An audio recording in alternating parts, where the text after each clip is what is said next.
What's going on, guys? It's Fuzzy, and today we have something very, very important to talk about because it's been highly requested. As you can see, we are currently 4-0 in Battle Royale. I've gone 12-0 before, I've gone 12-1 before, so I think I have a little bit of knowledge when I say this. We're going to learn about hitting today.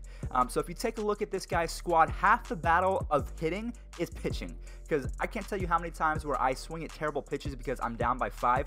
I'm trying to compensate from being down by a ton of runs. So make sure that you guys understand that pitching is half the battle, and make sure that you draft a whole bunch of good pitchers. Make sure that you have a good bullpen, a good starting lineup of pitchers, because if you don't, you're going to be down 6-0 and then you're going to be swinging at crap. So the main thing that I want to address right now is what interface do I use? So I use zone hitting. I also use buttons along with wedge and zoom. So I think zoom is the most important. You can switch back and forth between reticle or whatever you want in terms of the PCI, but hitting view, I always like to use zoom because I can really track the ball a whole lot better.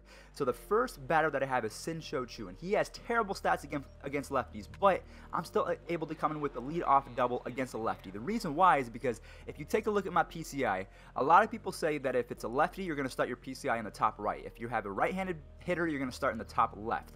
I say start your PCI in the top middle. Whether it's a lefty or righty, always start in the top middle because you can track the pitch a whole lot better. So as you can see, right now I have Carlos Beltran start in the top middle, and I check my swung. A lot of people don't understand that you can check your swing by double tapping the X button, by double tapping the power swing button. You don't have to swing, because I probably would have hit that ball to first base with a weak little pop-up, and then I'm angry. And that's a big thing too, is staying calm. If you get angry, you're going to swing at every single pitch. You're going to ground out to shortstop. You're going to hit a weak fly ball to first or third every single time. And also, it's not all about dingers. You don't have to hit home run after home run after home run. As you can see, I had a double with Chu. I advanced him over with Carlos Beltran with the sacrifice fly to center, and now what's about to happen? I completely forget. So look at this. This is terrible right here.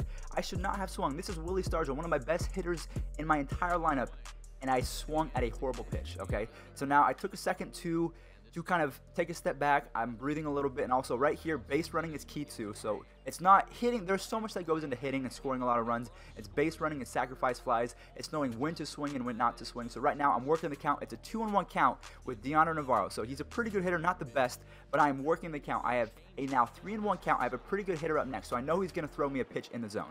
So I just have to make sure I follow it. Boom. A no-doubter home run, a no-doubter, shout out to Healy. So it's all about pitch selection. It's all about working the count. It's not about swinging at the first pitch every single time. And as you can see, I had good timing with a pretty good PCI, so I will take that.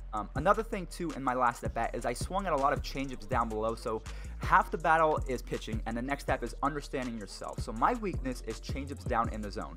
So what I recommend you guys doing is if you have a weakness, whether it's changeups down, whether it's fastballs up, you have to go into some sort of mini game. You have to go into some sort of pre-game lobby where you can actually practice your swings. And you can do that in batting practice, you can do that in home run derbies, whatever you want to do, I would suggest doing it. So now it's about knowing my opponent. So I know my opponent throws a lot of changeups down, he throws a lot of fastballs up, and also I faced Carter Capps a lot, so I want to bring in someone that I know is going to mash against right-handed pitchers. So I would say, a lot of people say don't bring in your best bench players until later in the game, but I say bring in your best players because you're trying to score a ton of runs right off the rip, because if you score a ton of runs right off the rip, they might quit. You might save yourself 10 minutes of playing. And as you can see, Nomar Mazara, he didn't have the best at-bat or anything like that, but again, we're trying. And now we have Chu at the dish, and there we go. Another base hit with Chu, and this one is a no-doubt home run. So I'm going to slow it down just a little bit. So as we can see, we have Carter Capps. I'm either thinking he's going to throw a high fastball, 98 miles an hour, or he's going to throw a slider or curveball away.